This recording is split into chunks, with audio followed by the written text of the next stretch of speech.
Assalamualaikum warahmatullahi wabarakatuh. Selamat pagi siswa-siswi MA Husnul Khotimah. Berjumpa lagi dengan mata pelajaran sejarah peminatan. Sebelum memulai pembelajaran, alangkah baiknya kita berdoa terlebih dahulu.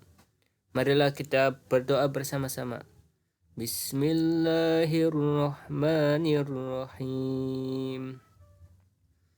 Raditu billahi rabba wa bil islami dina wa bi muhammadin nabiyyan wa rasula. Rabbi zidni ilma warzuqni fahma. Amin. Oke, selanjutnya. Perkenalkan, saya merupakan guru baru di MA Husnul Khotimah. Berikut daftar riwayat hidup saya. Nama Fadil Husain. Tempat lahir Cirebon, 05 Oktober 1997. Jabatan sebagai guru sejarah. Saya merupakan lulusan S1 Pendidikan Sejarah di Universitas Siliwangi Tasikmalaya, Jawa Barat. Prestasi yang pernah saya raih, salah satunya adalah saya pernah menjadi lulusan terbaik ke-1 program IPS SMA Negeri 1 Losari Kabupaten Cirebon tahun 2016. Ya, maksud saya bukan untuk pamer, hanya sebagai motivasi untuk saudara-saudara sekalian. Saya rasa cukup perkenalan dari saya. Selanjutnya kita akan memasuki ke materi saja. Oke. Selanjutnya, hari ini harus lebih baik daripada hari kemarin. Semangat hari ini harus seperti itu. Siapkan sinyalnya yang oke lah. Kalau yang masih redup-redup, cari posisi yang nyaman, yang sinyalnya mantep biar pembelajaran kita lancar.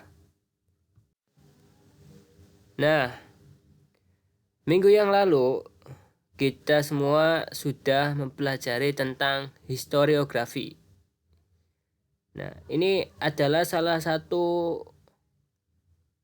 contoh dari historiografi kolonial berjudul The History of Java. Tentu kalian tidak asing dengan Thomas Stamford Raffles ini, karena beliau yang mengarang buku ini. Kecintaannya pada tanah Jawa menghasilkan buku ini. Saya rasa cukup itu terkait materi minggu kemarin. Selanjutnya, untuk mengulas pengetahuan saudara-saudara, coba kita jawab bersama-sama terlebih dahulu. Pertanyaan pertama, memang pertanyaannya satu ya. Historiografi yang didominasi oleh kalangan lingkungan kerajaan disebut. Coba Anda pikirkan terlebih dahulu. Nanti kita jawab bersama-sama.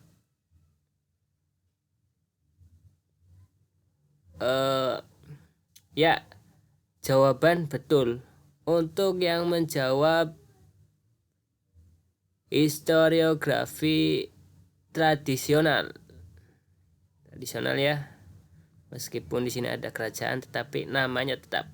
Jawabannya D, historiografi tradisional. Saya rasa cukup ulasan materi minggu kemarin. Kita beralih ke slide selanjutnya. Nah, bab ini kita akan mempelajari tentang manusia purba Indonesia dan dunia. Ini sebagai gambar sebagai pemanis belaka saja.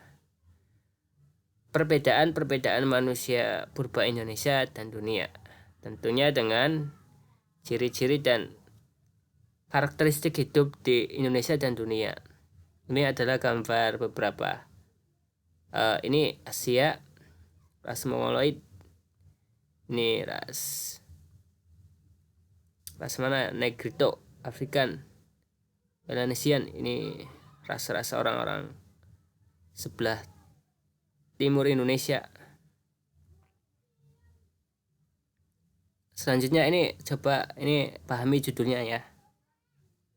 Kita akan beralih ke tujuan pembelajaran kali ini adalah saudara-saudara dapat menganalisis persamaan dan perbedaan antara manusia purba Indonesia dan dunia. Menyajikan hasil analisis mengenai persamaan dan perbedaan antara manusia purba Indonesia dan dunia. Dan sedikit tambahan tentang manusia modern. Nah, kurang lebih seperti inilah manusia purba di Indonesia. Di antaranya ada Meganthropus paleojavanicus, Pithecanthropus mojokertensis, Pithecanthropus erectus, Pithecanthropus soloensis, Homo soloensis, Homo ajacensis. Manusia purba dari Asia ada Sinanthropus pakinensis. Ini yang terkenal, Sinanthropus pakinensis dari Tiongkok. Kita kenal Cina, nama resminya Tiongkok. Manusia purba Afrika, ini beberapa manusia purba Afrika. Tapi yang terkenal adalah Australopithecus africanus. Ini beberapa manusia purba dari Eropa, diantaranya Homo heidelbergensis dan sampai Homo cro-magnon.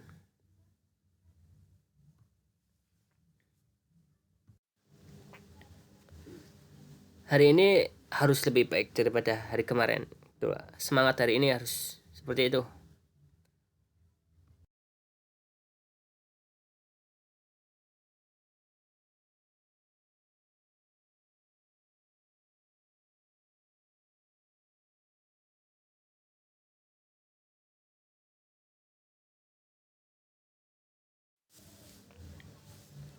Namun dengan demikian, hubungan antara manusia purba Afrika dan manusia purba Asia tidak jelas.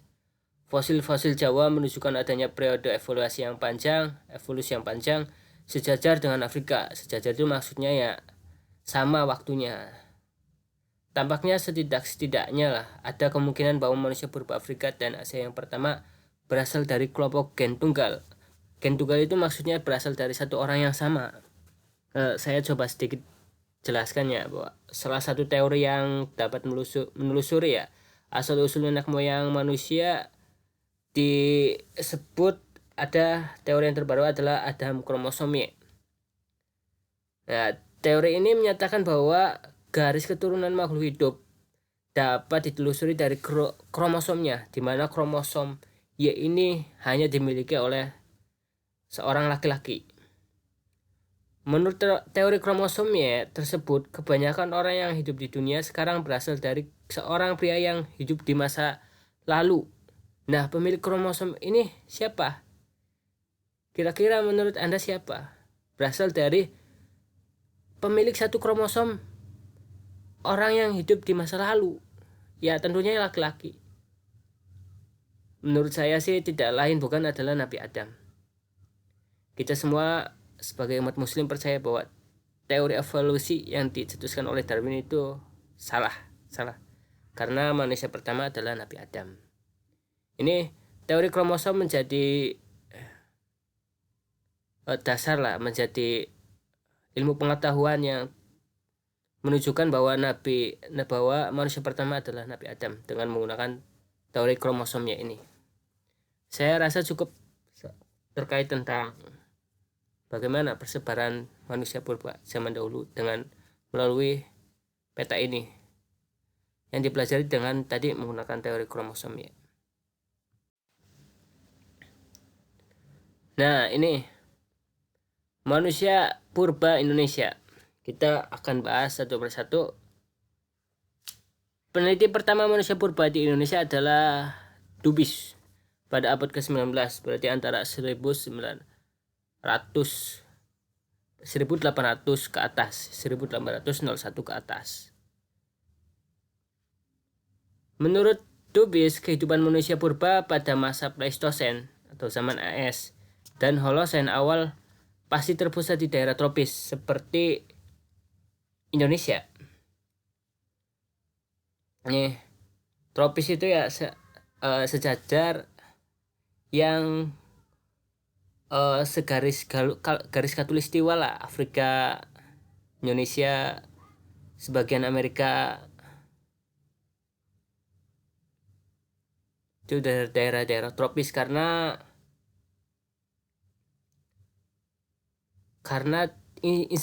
intensitas cahaya yang mencukupi dan tidak terlalu dingin. Berbeda dengan daerah-daerah di utara dan selatan.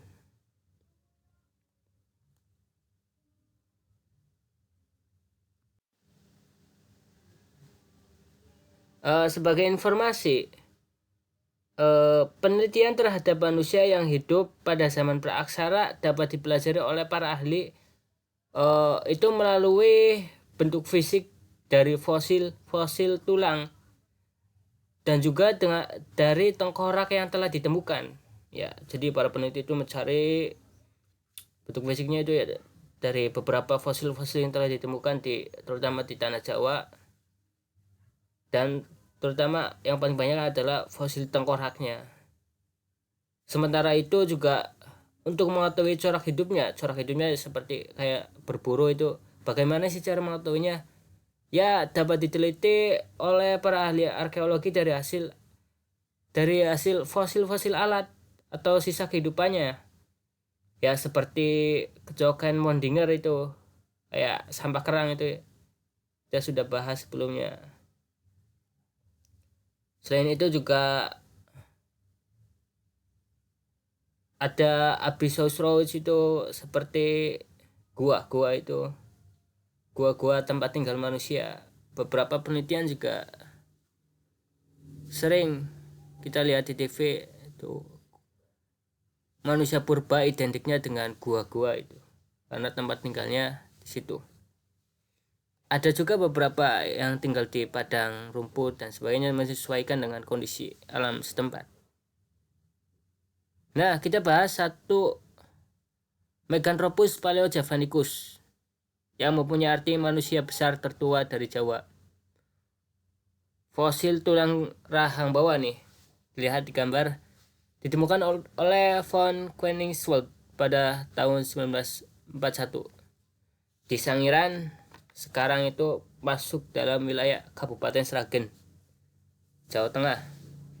Ciri-cirinya diantara lain hidup di antara 2 juta sampai 1,5 atau 1 juta tahun yang lalu. Nih, tinggi sekitar 165 sampai 180 cm. Tinggi ya cukup tinggi lah, segini sih. Cukup tinggi. Seukuran manusia Indonesia itu ini tinggi. Tonjolan pada kening tebal dan melintang sepanjang pelipis. Volume otak yang masih kecil ya 900. Tidak berdagu dan memiliki hidung lebar. Tidak berdagu. Itu lihat ilustrasi Meganthropus paleojavanicus. Memiliki dagu yang kecil, hidungnya lebar. Berdasarkan temuan rahang bawahnya itu, katanya memiliki rahang yang sangat kuat.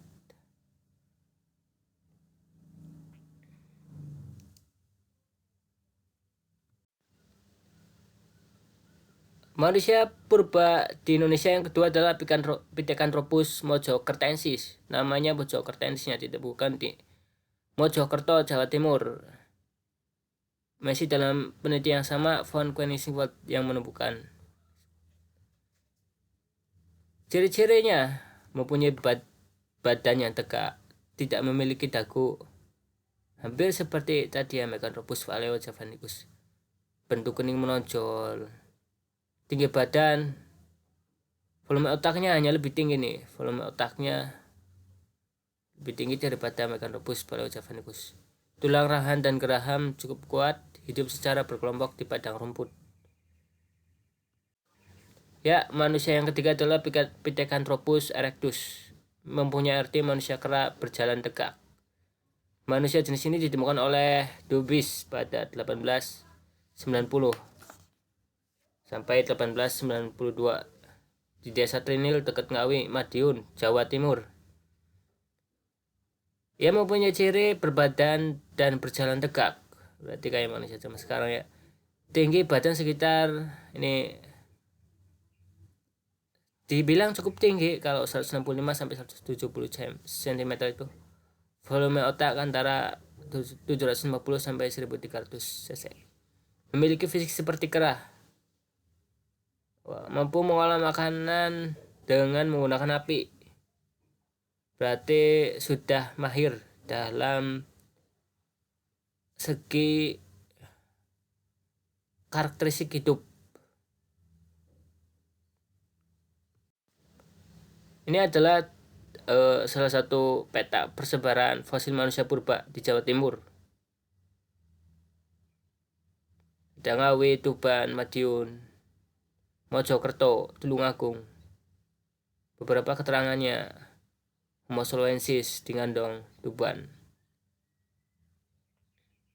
Selanjutnya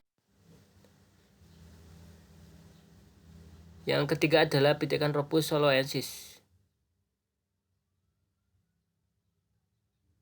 Fosilnya ditemukan oleh Terhar dan Obernord di Sungai Bengawan Solo, Ngandong tahun 1931 sampai 1934. Ciri-cirinya volume otak antara 1000 sampai 1300 cc. Tinggi badan diperkirakan antara 165 sampai 180 cm.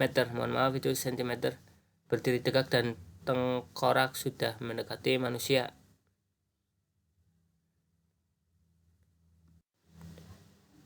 Mohon maaf tadi itu keempat. Nah, sekarang kelima. Homo soloensis. Manusia purba ini ditemukan di sepanjang Bengawan Solo, Ngandong, Sambung Macan, dan Sangiran oleh Terhar and Obernord pada 1931 sampai 1934. Yang mempunyai ciri-ciri berbadan tegap dan tinggi sekitar 180 cm. Cukup tinggi ya, dengan tinggi badan 180 cm itu. Memiliki otak yang lebih besar daripada Pithecanthropus erectus. Hidup dengan menggunakan perkakas dari batu yang tidak bertangkai, berarti masih dipegang. Tidak seperti manusia zaman sekarang. Itu ada tangkainya. Mengenal alat dari tulang dan tanduk, ya, berarti dia sudah menggunakan bekas-bekas tulang hewan besar yang sudah mati. Tinggal di sekitar lembah sungai karena ada air itu pasti ada kehidupan. Nah, ini Homo soloensis ini otaknya sudah lumayan cerdas sehingga mereka hidup di sekitar sungai. Mengenal bahasa walaupun memakai isyarat. Nah, ini kemajuannya, walaupun memakai isyarat juga itu sudah mengenal sebuah bahasa lah. Yang keenam adalah Homo wajakensis. Fosil Homo wajakensis ditemukan oleh von Reishotten di desa Wajak, Tulungagung, Jawa Timur pada abad ke-19. Ini berarti 1859 itu abad ke-19. Ciri-ciri berbadan tegap dan tinggi sekitar 180 cm. Memiliki volume otak yang lebih besar daripada Pithecanthropus erectus. Manusia Wajak diperkirakan merupakan nenek moyang bangsa asli Australia, yaitu bangsa aborigin. Berarti hitam tinggi itu. Suku asli Australia. Itu yang putih-putih itu orang pendatang dari Inggris dan bagian Eropa lainnya. Manusia jenis Homo lebih sempurna dibandingkan dengan manusia purba lainnya. Nah, perlu diketahui oleh saudara-saudara, Homo sapiens mempunyai arti manusia cerdas atau sempurna, baik dari segi fisik, volume otak maupun postur badannya. Oke, jangan bosan. Kita memasuki manusia purba Asia. Yang sangat terkenal adalah Sinanthropus pekinensis. Mempunyai arti manusia kera dari Peking. Nah, fosilnya ditemukan di Gua Choukoutien dekat Peking, ya, Tiongkok, oleh ilmuwan Pei Wenchung. Kemudian diteliti oleh Profesor Davidson Black, ahli anatomi tahun 1927. Manusia ini mempunyai ciri dengan volume otak 900 sampai 1200 cc. Hidup di gua-gua, mencari makan dengan berburu binatang besar.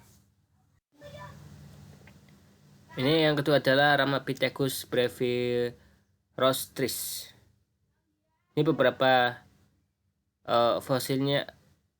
Ini menjadi kurang terkenal ya, karena makhluk ini merupakan peralihan antara manusia dan kera, tapi lebih cenderung mengarah ke manusia. Entahlah, ini tidak diketahui banyak terkait tentang manusia purba ini. Berikut beberapa manusia purba Afrika. Nah, yang sangat terkenal adalah nomor 5, Australopithecus africanus. Kita akan membahas hanya yang satu ini. Ini adalah salah satu gambarnya. Ini gambar asli ya, temuan tengkorak Australopithecus africanus. Katanya ini adalah fosil anak-anak karena kecil ya. Manusia purba ini ditemukan di 4 situs di Afrika Selatan di tahun 1924, di Makapangsgat tahun 1948, di Gladysville tahun 1992. Ilmuwan yang menemukan fosil ini adalah Raymond Dart, ahli anatomi asal Australia, di tahun Botswana, Afrika Selatan tahun 1924, yang mempunyai ciri-ciri memiliki volume otak sekitar 700 c, tinggi sekitar 1,5, karena ini anak-anak ya, tinggi badannya kecil, berjalan tegak. Nah, selanjutnya adalah manusia purba dari Eropa. Ada Homo heidelbergensis, hidup sekitar 500.000 tahun yang lalu di Jerman. Memiliki ciri fisik tonjolan di kening, rongga otak besar, dan permukaan wajah datar. Memiliki tubuh besar dan lebar seperti orang Cina sekarang ya. Telah menggunakan tombak kayu untuk berburu. Nah, manusia purba yang pertama kali membangun rumah dari kayu dan batu adalah ini, meskipun bentuknya masih dalam sederhana. Ini adalah gambar tengkorak Homo heidelbergensis. Cukup. Yang kedua adalah Homo neanderthalensis. Fosilnya ditemukan oleh Rudolf Virchow di Gua Neanderthal, Jerman, 1856. Kening kepala menonjol dan belum ada dagu. Ini ciri-cirinya, kening kepala itu menonjol dan belum ada dagu. Kemampuan bertutur kata belum berkembang. Di Mesir atau kagegek. Telah mampu membuat dan menggunakan peralatan dan senjata yang berkualitas baik, menggunakan api, setelah memiliki keterampilan dalam berburu binatang besar. Mengenal pakaian sehingga mampu beradaptasi dengan lingkungan dingin di Eropa. Ya, yang ketiga adalah Homo cro-magnon. Ini yang terakhir. Fosilnya ditemukan oleh pekerja pada tahun 1868 di Prancis. Homo cro-magnon hidup di Eropa antara 40.000 sampai 10.000 tahun yang lalu. Secara fisik, tubuh mereka hampir mirip dengan manusia modern, namun tubuhnya lebih tinggi, berotot, dan sedikit lebih kuat daripada manusia zaman sekarang. Hidup dengan berburu dan mengumpulkan makanan. Nah, beberapa karya dari Cro-Magnon dalam keseniannya mampu membuat berbagai macam alat dari batu, tulang, dan gading gajah dan tanduk rusa. Dalam bidang seni mampu membuat lukisan di gua-gua ini asli ya, beberapa peninggalan dari Cro-Magnon yang di Prancis ini. Ada juga yang dari Spanyol. Ini adalah gambar yang paling kiri bawah adalah gambar apa kira-kira, banteng atau apa nih.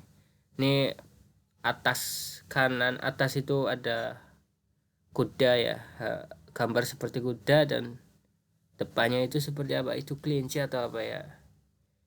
Selain kuda juga ada sejenis banteng. Dan ini kemungkinan apa gambar di bawah tuh, kalian bisa bayangin sendiri itu gambar apa ya. Nampaknya seperti binatang kuda, tapi seperti kuda. Nah, manusia modern. Sedikit pengetahuan untuk saudara-saudara sekalian.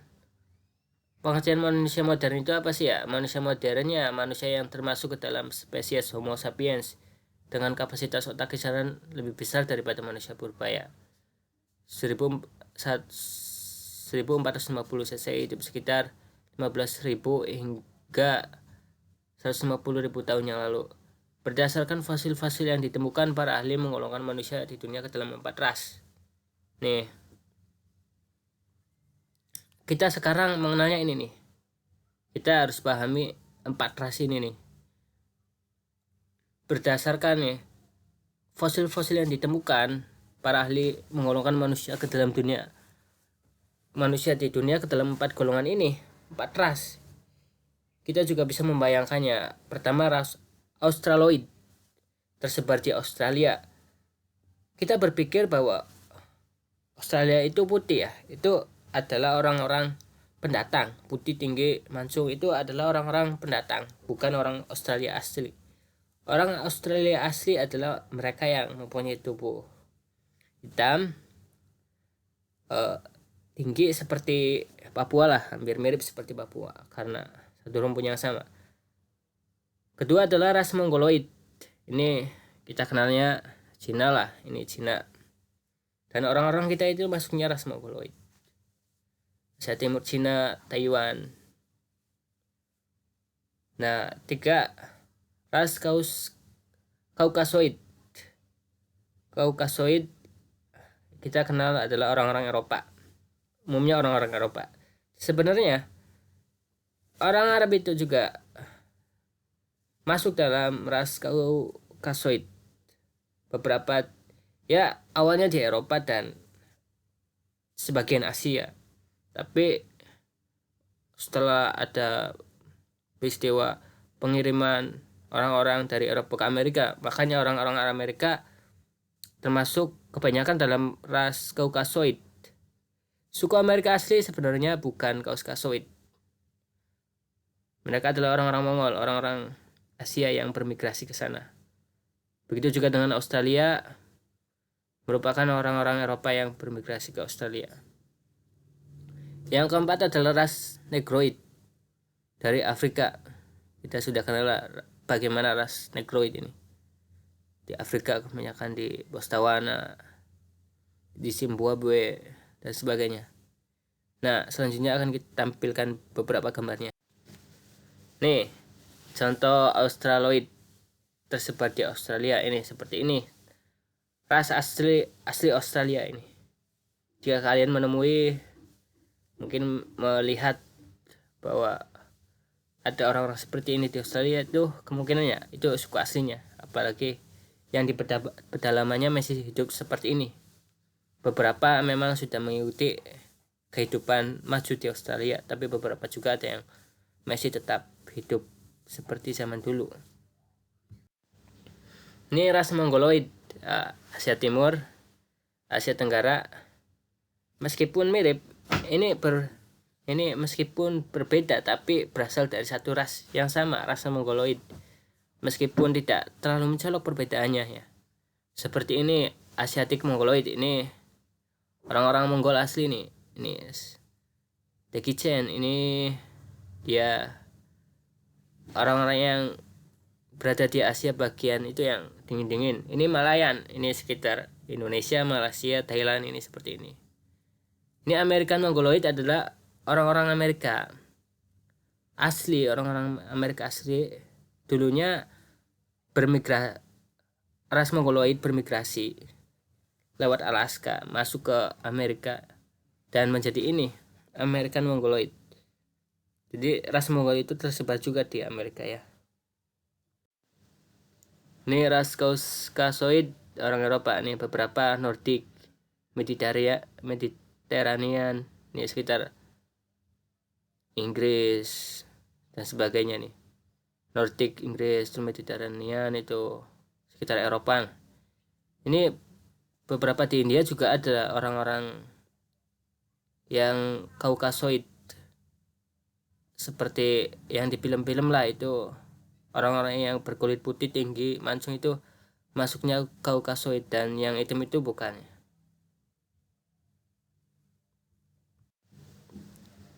Nah, selanjutnya adalah ras Negroid, tersebar sekitaran di Afrika. Ini beberapa ciri jenis-jenis ras Negroid. Sama, persamanya adalah kulit hitam, hidung lebar, ciri-ciri yang lumrah di ras Negroid.